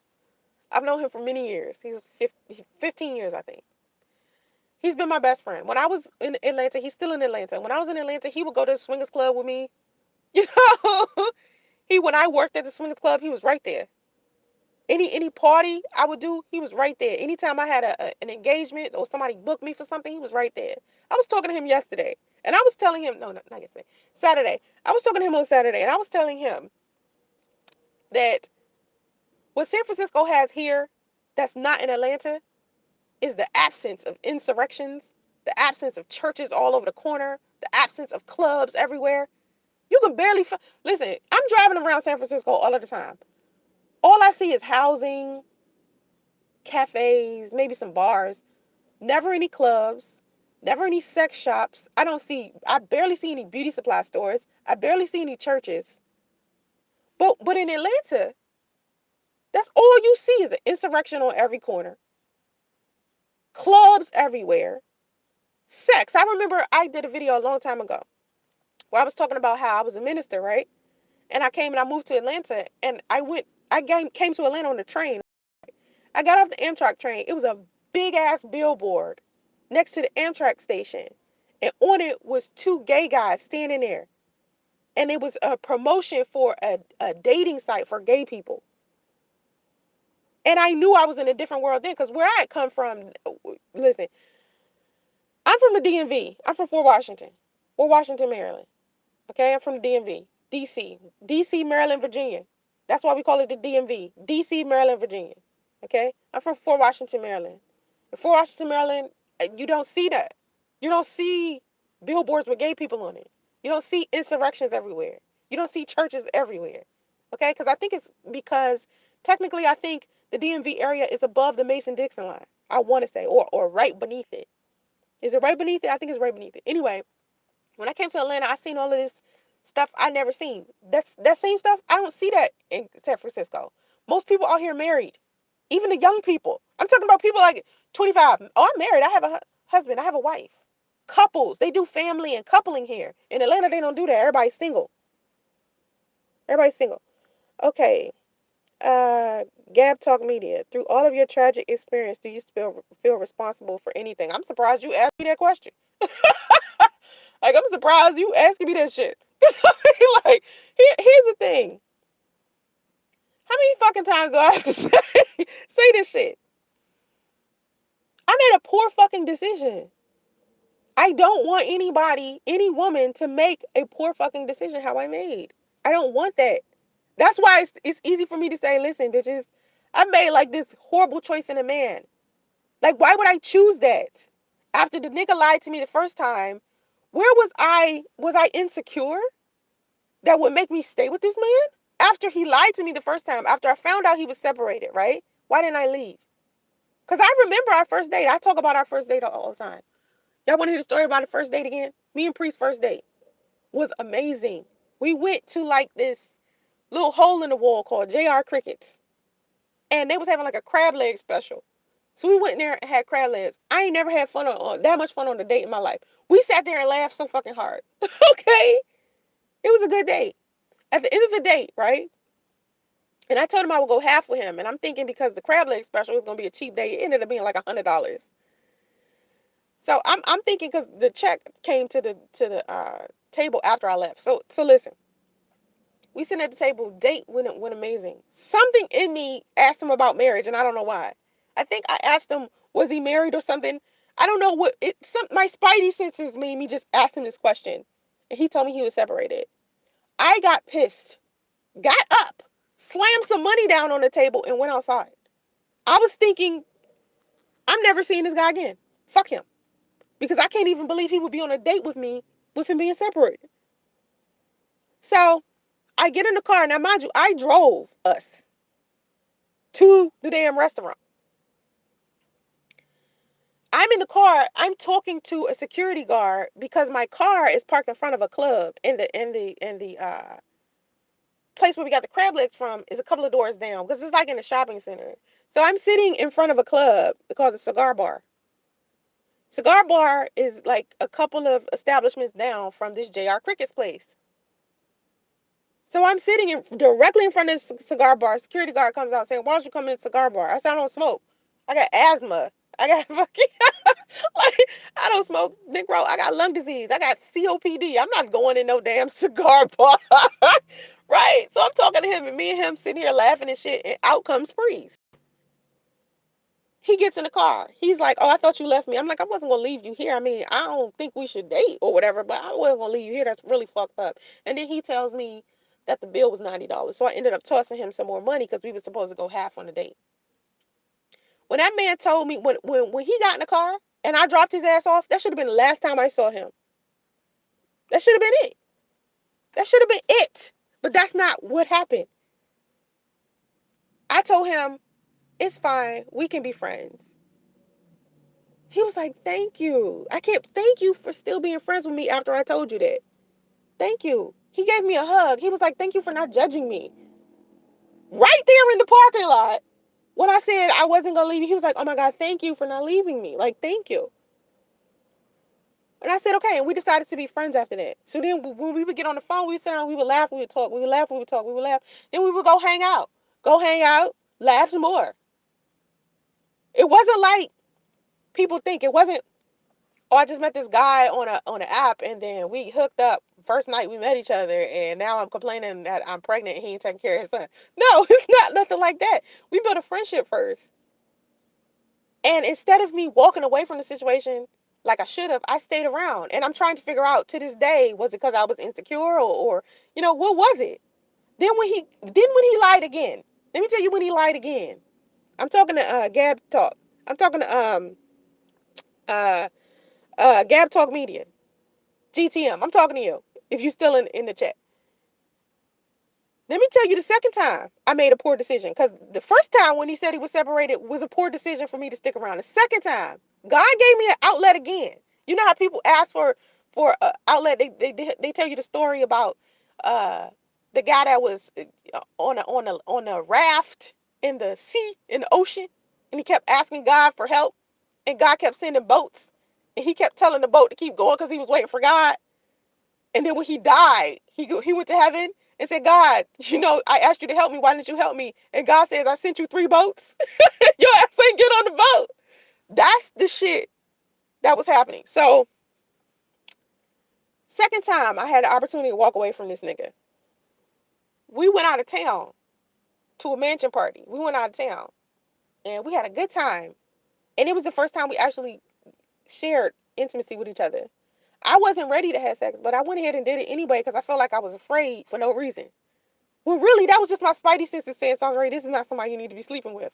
Because I remember when we got back to our hotel, he wanted to have sex and I didn't. And I was saying, I'm not ready right now. I think it's too soon. I know we said we want to be together because we had already figured out by then. We hadn't even had sex yet. We had already figured out we wanted to be in a relationship. We had already been talking about being in a relationship. We'd already been talking about taking each other serious. But I just wasn't ready for the next step of having sex. So instead of me being woman enough to say to this man, I'm not ready, I was scared I was going to lose him. I was scared he was going to run away from me because there was times where, I don't know if you guys know this, but I spent years celibate. Like celibacy was my shit. You know what I mean? I'm big on celibacy. Like I haven't had sex since my son's father. And that was 2 years ago. Okay. So I'm still sitting here and ain't had sex. So I'm big on like celibacy, right? And so when I met him, I was kind of holding off. I hadn't had sex in like 2 or 3 months. And I wasn't ready. And instead of me saying I'm not ready, my ass went ahead and did it. Then when we got back, here's another thing of God sending a boat. Okay, because he already sent my intuition to say, Soncerae, you're not ready for this. Tell him you're not ready. When we got back from out of town, I was taking him to his car. He had parked his car at the MARTA station. We get to the MARTA station. His car is trapped inside of the MARTA station because the Caribbean parade is on. And that's where they were setting up the Caribbean parade. So you couldn't park out. You couldn't take your car out the parking lot because it was blocked off. So we had to wait for the Caribbean parade to be over. It was a beautiful day outside. It was like a magical day. Like that day is like one of those days that the weather was perfect. I mean, it was just an amazing day. And we're sitting down and we're watching the parade. We're sitting in the grass, cuddling and shit, watching a parade. We had an amazing day. Later on that day, finally when the parade was over, I took him to his car. Okay? He says, before you take me to the car, I got something to tell you because I feel like the universe is telling me to tell you this. I think I should tell you this because I feel like we're going to be together and I think I need to tell you the truth. And this man tells me that he's been separated, but he's been living with Sidonia. He's been living with his wife this entire time. He led me to believe they weren't living together. He led me to believe that they had, weren't in the same vicinity. I didn't know where the bitch was. But he said to me, she's mad at me and she just threw me out because I've been with you. And I'm looking at him like, what? And he's crying. He's crying telling me this. He's literally standing there crying his eyes out. Like, Soncerae, I care about you. I want to be with you, but I lied to you. This was my time to go. Because I didn't say anything. When he was saying it to me, because I remember he took me to the park and I'm sitting there on the swings. I'm sitting there on the swings. And he telling me, breaking my motherfucking heart right there. I just had sex with him. And he telling me this. I should have left then. But I didn't. I just said, I was crying. He started crying, right? I got up and started walking to the car. Again, I'm put in the position to where I gotta drive him to his car. So I drive him to his car and he get out and I drive off. And I'm thinking, I'm never talking to this dude again. And he just calls me over and over and over and over that day. And I wouldn't answer the phone. Over and over and over again that day. And I said, eventually I picked this phone and said, listen, I need time to think about this shit. You're not giving me any time to think. You're calling me over and over. I don't want to talk. I need time to think about it. And so that gave him an opportunity. I gave him the opportunity to talk to me, to explain it more. And all that did was give him opportunity to move out, get his things. He started sending me pictures of him moving out to prove that he moved out, to prove that he was no longer going to be with her at all and that he wanted me. And I fell for it. So when you ask me a question about, through all of this tragic experience, do you feel responsible for anything? I feel responsible for all of the shit. Because I was given more than enough opportunity to leave. Even though a lot of this shit is his fault, a lot of it is still mine too, because I could have walked away. And I didn't. So when I sit here and I tell this story to these women, don't let these men they lies, they looks, they love. If you love a man, right? Say for instance you love a man or you love a woman. Don't be afraid to get rid of them if they not acting accordingly. He was not acting accordingly. It was my responsibility to be like, fuck this. This is beneath standard. I gotta go. I didn't do that for my own self. I should have did that for me. I didn't do that for me. I was too scared. I was too scared. Because I wanted him so bad. I wanted the good parts of him so bad that I basically deleted the negative stuff out of my mind. Because I loved so much about him. But the things that were so bad about him was so bad. And it was just like, oh my God. I just did not want to let him go. I was so happy. But then that happiness started turning into misery. Because when he told me that he was living with her, it kind of permanently broke my heart. And we should. Like, I remember him saying to me before, he said, Soncerae, you should have left me. You should have left me. I hate that you stayed with me. Because ever since then, I've been hurting your feelings. I'm like, damn right. Because I never went back. I never went back to being the girl that was like madly in love with him and trusting him. Because I was like a full trust mode with him. I loved him. I was all in. Then he told me that shit about being with her. And I was looking at him like, I mean, what? It shattered my fucking world. Do you hear me? And instead of me just walking away, I tried to make it work. That was a mistake. Like, what the fuck? Like, what? Why would I do that? In a previous video, you said you would teach your son that his father loves him. Like, yeah, I teach my son that now. His father's actions doesn't show love. His father doesn't seem to want him. Do you believe Priest loves your son? No, I don't believe Priest loves Justice. I think Priest loves himself. Priest does not know how to love another human being because it wasn't taught to him. He was not taught empathy and compassion and love because he didn't receive it. He didn't receive it as a kid. He was physically abused as a child. That's all he would talk about all the time is his physical abuse. He was not taught to love. He was not taught to have any sympathy or compassion for another human being. That's not Priest. That's not him. And his definition of what he think love is right now is not real. So when he was sitting here and he was saying, I love you to me, do you realize this man was saying I love you to me every day? This man would wake up next to me, say I love you, kiss me, then leave and go act a completely different way, like he wasn't even in a relationship. That's not love. He was putting on this facade of what he thought love was for me because I taught him how I love. So all he did was mirror back my behavior, pretending he was in love when he wasn't. Because no man would do any of the things that he's done if he loved me. This is literally a man, like I have a video of this man saying that he loves me. Literally. Like I put it in my video, my labor and delivery video. Is inside of that video is a video of priest telling me he loved me. Lying to me, lying to my face on camera. Come on, man. Of course he don't love justice. But I'm not going to tell my son that. I'm not going to tell my son that because, see, as a little boy, right, when he gets older, he's going to want his dad. He's going to want his dad. So all I can sit there and do is say, honey, your dad wanted you. Like, your dad planned you. He wanted to be a father. Priest used to, when I first got pregnant, he used to lay down with me and rub my stomach. He wanted a baby. Something happened in him. Someone said something to him. Someone is in his ear. And I don't know if it's Sidonia. I don't care if it's Sidonia. People from YouTube, I don't care what it is. But the fact that he allowed it to happen is enough for me to be like, you know what? You're not even strong enough for me. The way that you're behaving is really fucked up. So, my son, all he will know is he did have a father that loved him. And this is who his father is. I'm going to teach him who his father is. And I'm saying, you know, when your father,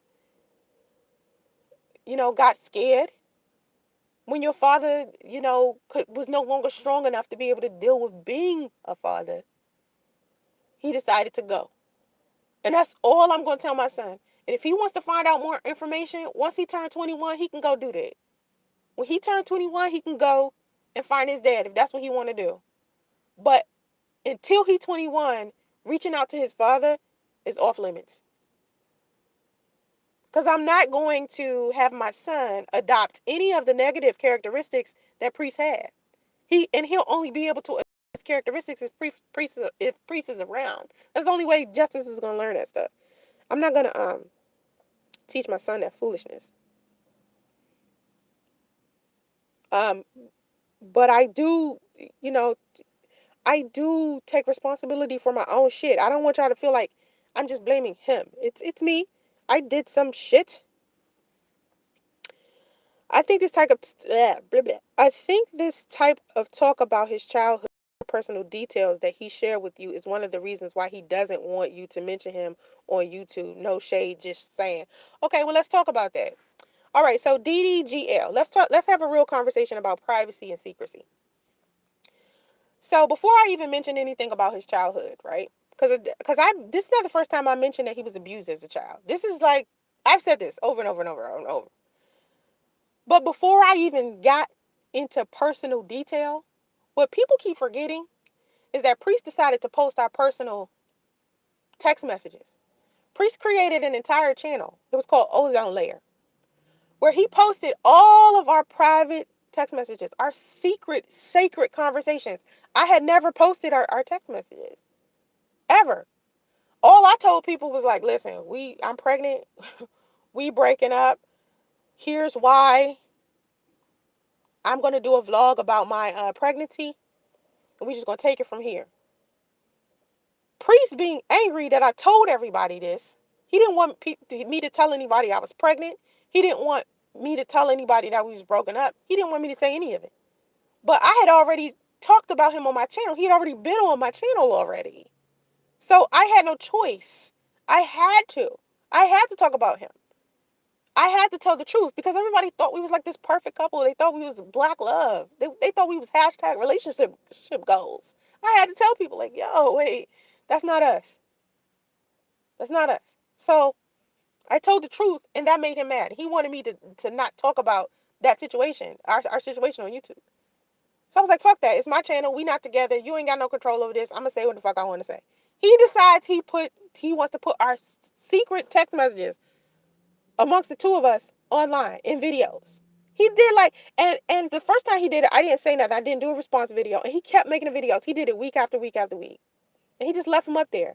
So then I didn't address him until people started coming in my comment section talking about very, very private things that we discussed. And I'm thinking, how does this person even know that he and I had this conversation? And then that's when I went to go look at the videos, and I noticed he had posted our private text messages. Because I knew he was making videos. I just didn't know that he was posting our text messages until somebody in my audience told me.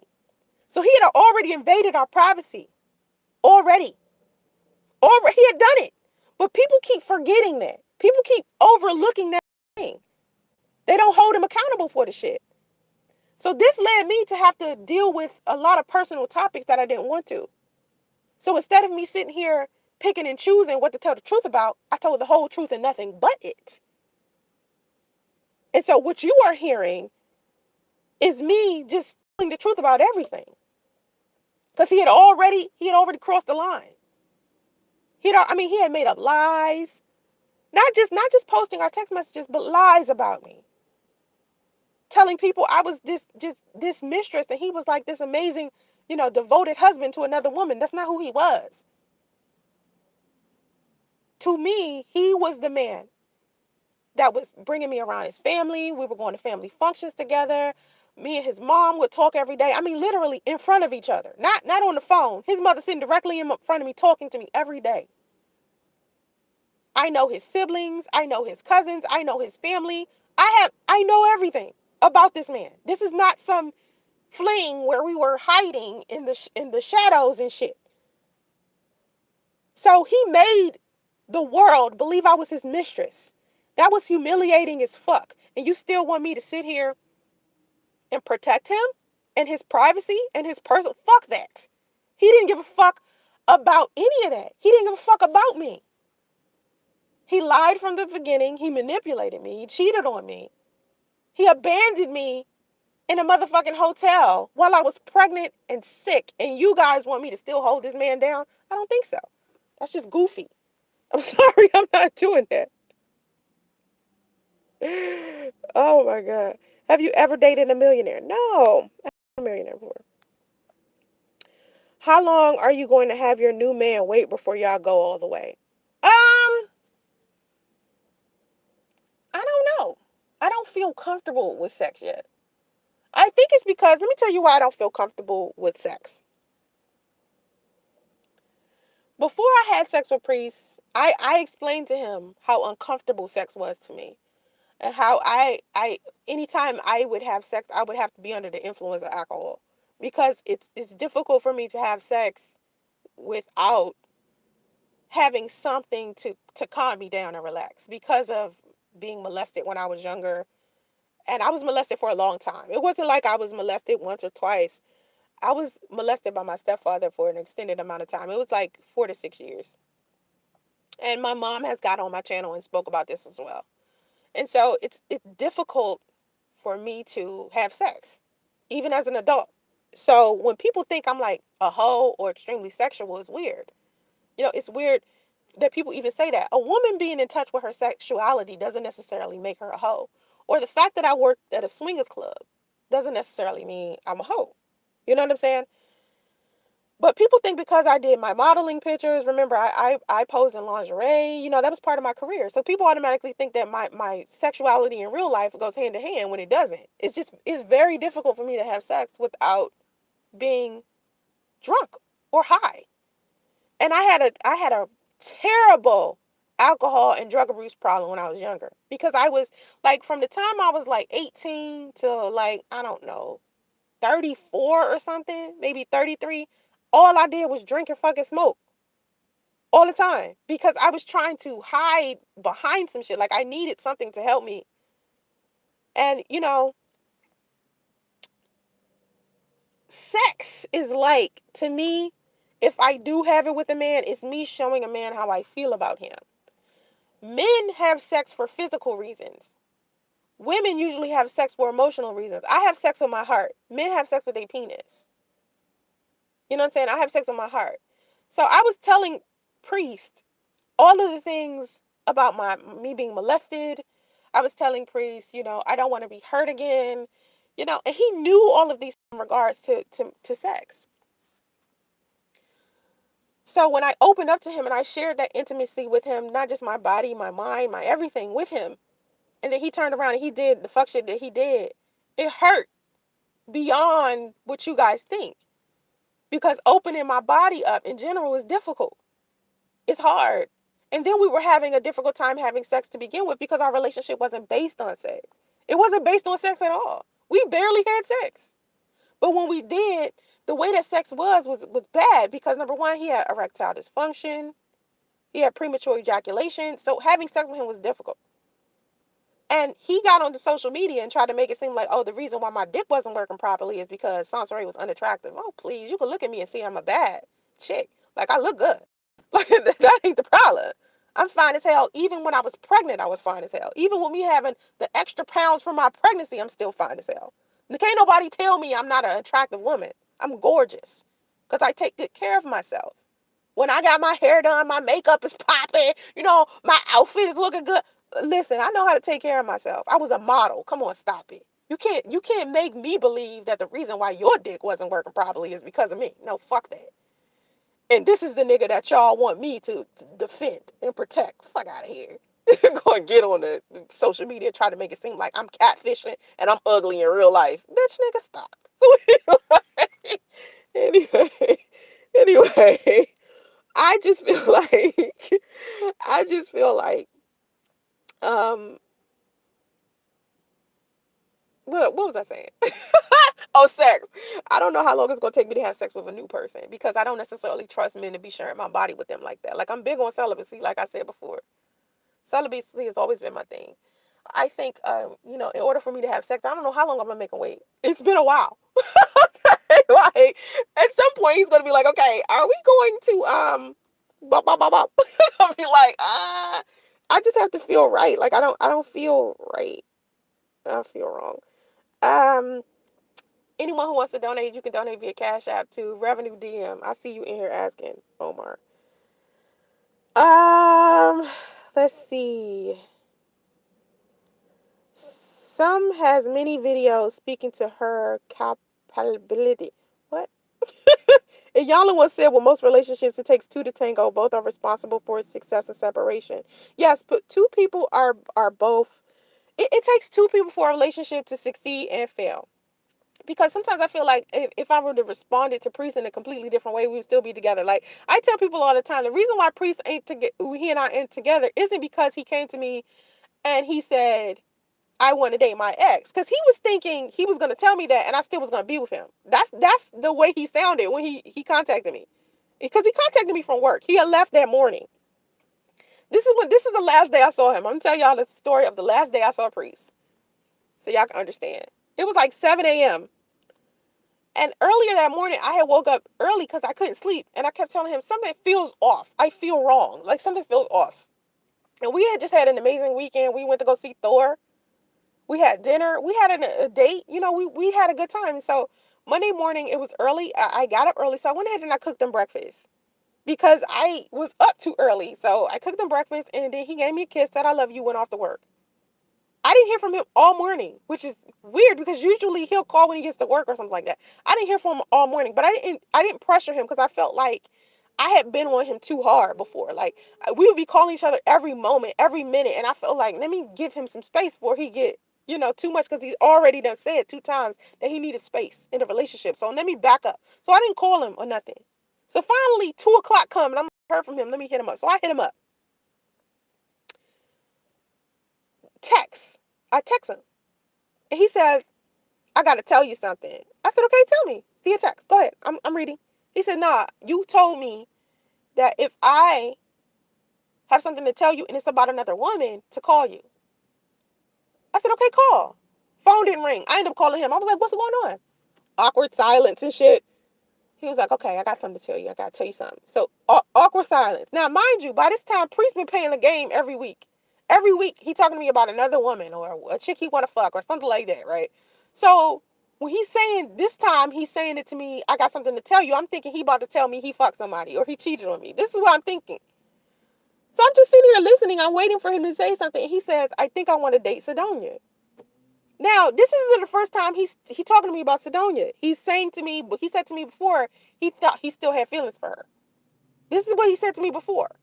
And he had decided to leave before. So this time when he's coming back, I'm thinking, oh, he done ironed out his shit. He no longer has feelings for her. He definitely wants to be with me. Because initially we didn't have that problem. Initially he was just so certain he wanted to be in me with me and not her. But after I got pregnant, suddenly shit switched, and he's like, I've been talking to Sidonia and blah blah blah. Like that bitch didn't come out the woodwork until suddenly I'm pregnant. And now she's definitely coming out the woodwork, and they're talking all the time. So if I had to guess who was in his ear about our relationship, it would be her. So anyway, he's saying he wants to date her. I'm like, okay, okay, well, you don't want our relationship? He says no. He said, I don't want the relationship. I don't want the baby. I said, wait, okay. I repeated back to him what he said. I said, so you don't want our relationship, you don't want our baby, and you want to be with Sidonia. Are you sure? He said, yes. I said, okay. Because I'm thinking, this is him telling me he about to leave again. So I said, okay, fine. You can come get your stuff at such and such time. And he says, okay. So we hang up the phone. I text him. I said, listen, leave your key on the table. I'm not going to be here. I don't ever want to see you again. Like, I don't want to see you again after this. I'm done with this because, to me, this is some backstabbing shit. I'm sitting here pregnant and you calling me, talking to me about this shit. You don't want the baby. You don't want the relationship. And you want to get back with your ex. The fuck? Let's just end this shit altogether because you done tried to leave 3 times. So I'm thinking he wants to leave. No, he like, nah, you going to see me when I get there. I'm like, nigga, I ain't even going to be here when you get here. Get your shit. You can go. Give me your space. I guess he didn't believe me. He didn't believe I wasn't gonna be there. When he got there, my ass was gone. I called my daughter's father and asked him to come pick me up. I told my daughter's father what happened, and I told him I didn't want to be alone. And he come pick me up and bring me around my daughter because my daughter was staying with him. So he picked me up and I hung out with my daughter until about 11 o'clock. 11 o'clock, I catched the Uber back to where Priest and I was. And he had gathered up all his things and left. He didn't fight for it. If he wanted to be there, he probably would have fought for it. He probably been like, nah, I'm not going nowhere. Like, I want to try to work this out. But he didn't. He wanted to leave. If he didn't have nowhere to go, let's say, for instance, he could have said to me, I don't have nowhere to go. Nah, that nigga had somewhere to go, or he wouldn't have packed up his shit so quickly and left. So when people be like, you threw him out. He wanted to leave. What the fuck? He said he wanted to leave. The fuck y'all want me to do?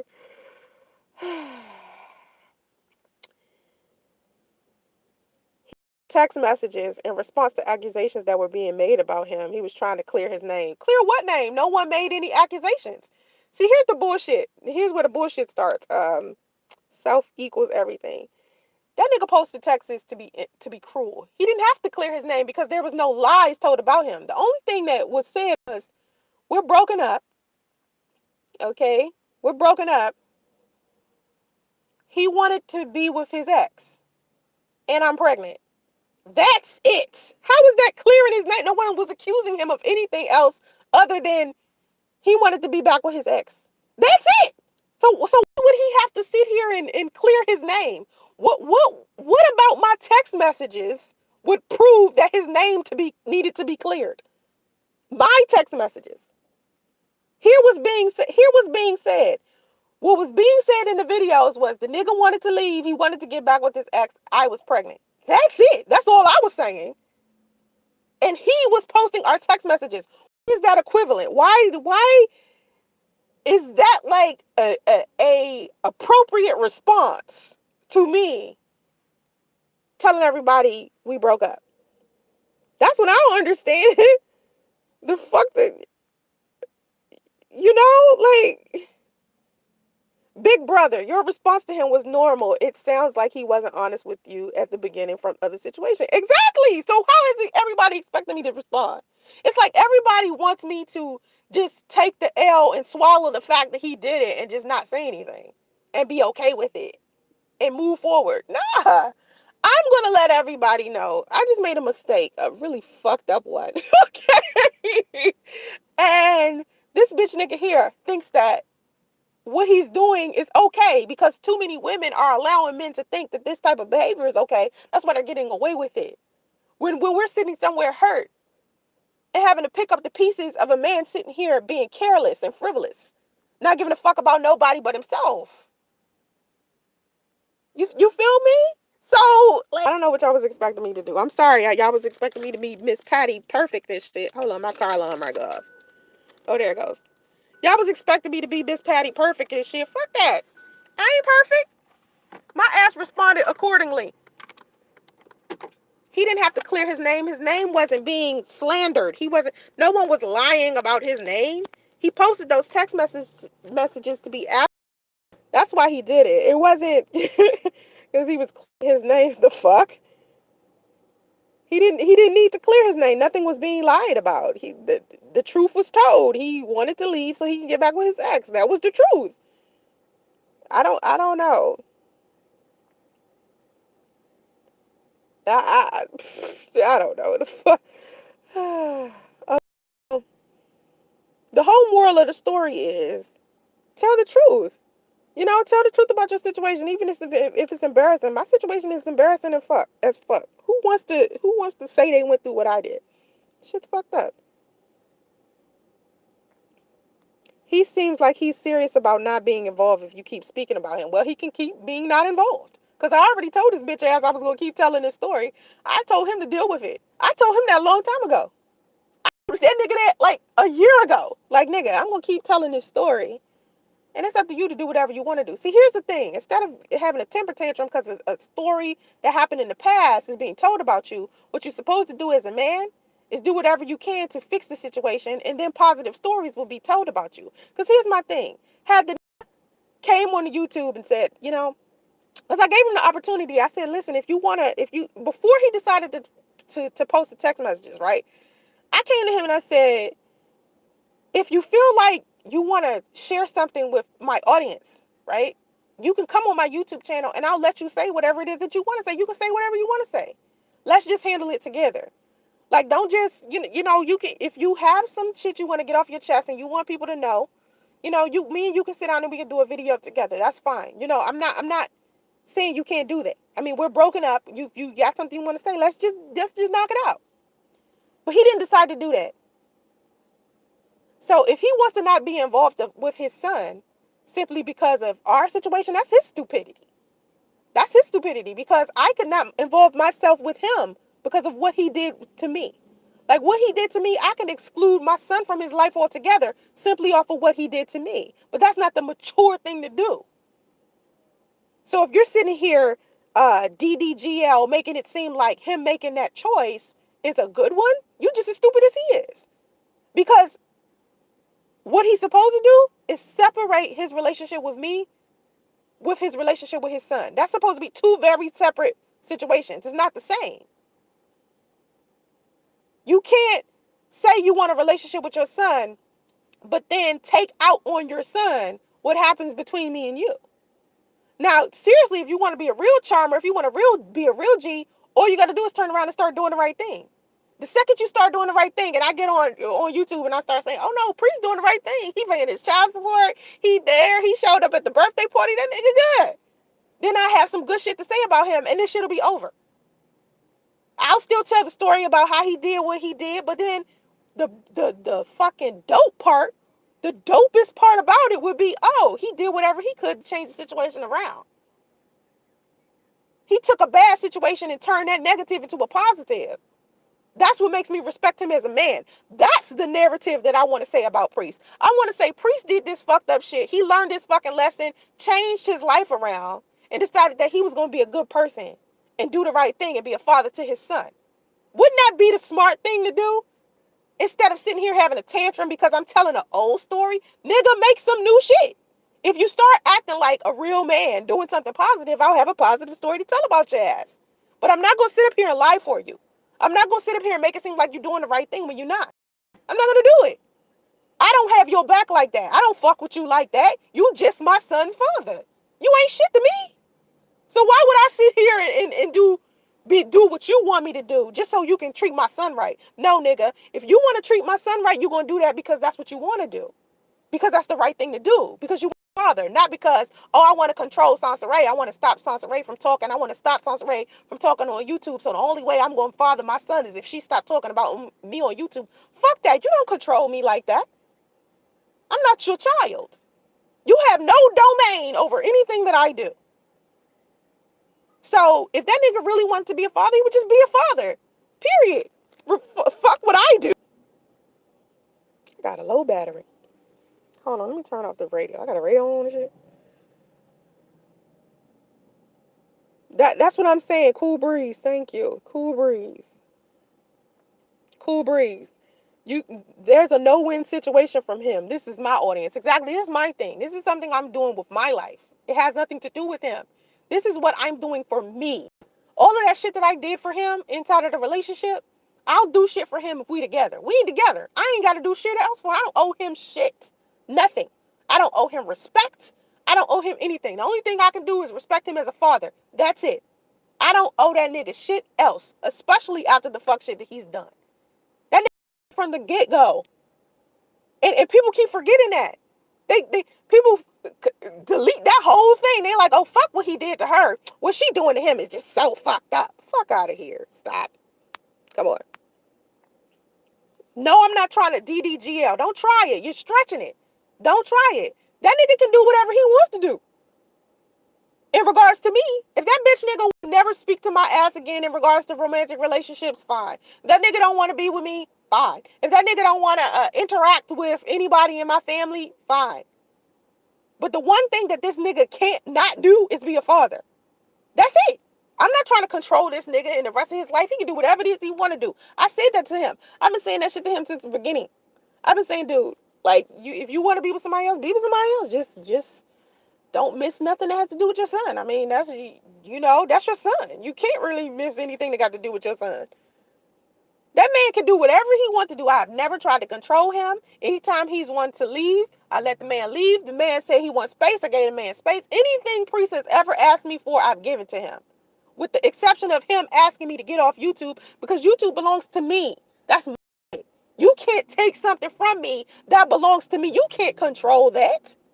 You can't sit up here and ask me to get rid of a source of income. Are you kidding me? You can't tell me to give up on something that I've been working hard on for years because of you. That's crazy. That's like me asking him to get rid of his dreams or whatever it is he wants to do. Do you know how many times I told him to break off this friendship with Sidonia and this nigga said, I'm not giving up my friendship with Sidonia for you? A bitch that he was supposed to have been divorced from. A bitch he claimed that he done signed the divorce papers to. He want to still sit up here and be her friend because they've been together for 14 years. So maturely, I was like, okay, fine. You want to be her friend? Y'all was together for 14 years. Let me respect that about y'all shit. Let me respect y'all shit. Okay? Because I understand how you could been with somebody for a long time and if you want to just be friends with them, cool. So it's okay for this nigga to come to me and ask me to get rid of YouTube and me say and I can't come to him and say, listen, I need you to break this friendship off. You see what I'm saying? He was asking, can't even do his damn self. If you can't do that shit for me, then I damn for sure shouldn't be in a position to where I have to do it for you. Don't ask me to give up some shit that I've been working on for such a long time for you when you ain't even providing another source of income to supplement that income. That doesn't make any sense. He needs to be there for his kid regardless. Fuck how he deal with me. Exactly. Keep exposing his ass. Don't let the woman be his victim. That's another thing. People keep thinking I'm his only victim, right? He did this shit. He fucked up Sidonia too. Sidonia been his victim longer than me. Other women that he was dealing with before he met me, he was fucking and wasn't telling them. He was separated, wasn't telling them he was married. He told me. He told me he was going around fucking a whole bunch of chicks, wasn't telling them that he was married or separated. Come on, y'all. The nigga mad I'm blowing up his spot. He don't give a fuck about justice. He don't give a fuck about me. He don't give a fuck about Sidonia. He cares that I'm letting every woman in vicinity to him know that he does fuck shit. And to be very clear about what he's doing before they fuck with him. They can fuck with him all day long if that's what they want to do. Once they find out the truth. Because had that nigga told me the absolute truth about him from the beginning, instead of waiting until after We done spent all this time together, built this friendship after we done had sex to tell me 100% what the truth is. I probably would have left him alone. But the fact that I done just shared my body with this dude, I was so fucking hurt. So y'all, so here's what I want everybody to stop doing. Stop making it seem like what he's done to me or what he did to me before I exposed the truth about him is something that I shouldn't give a fuck about. And I should only care about exposing the truth. I shouldn't be telling the truth about him. Yes, I should fucking be. Why not? Why the fuck not? Tell me why I shouldn't do that. I'm not his down ass chick. I'm not his girlfriend. He's not my responsibility anymore. Now it's about Soncerae and what Soncerae want. I put what that nigga want in front of my own welfare the entire time we was together. Does anything that Soncerae does with her life have anything to do with his relationship with his son? It doesn't have anything to do with it. So if he's using me as a reason for not being with his son, that's his own stupidity. I tried to be nice to the dude. I tried to handle this privately. I tried to handle this the mature way. I told you guys. I was emailing him, sending him ultrasound pictures, asking him what he wanted to do privately. What was his ass doing? Publicly on YouTube doing interviews with people about me. Don't forget that he did this shit. See, just because I'm still sharing my story a year later because it's still developing, don't forget the shit that nigga has done. You guys completely forget everything that he's done as his son.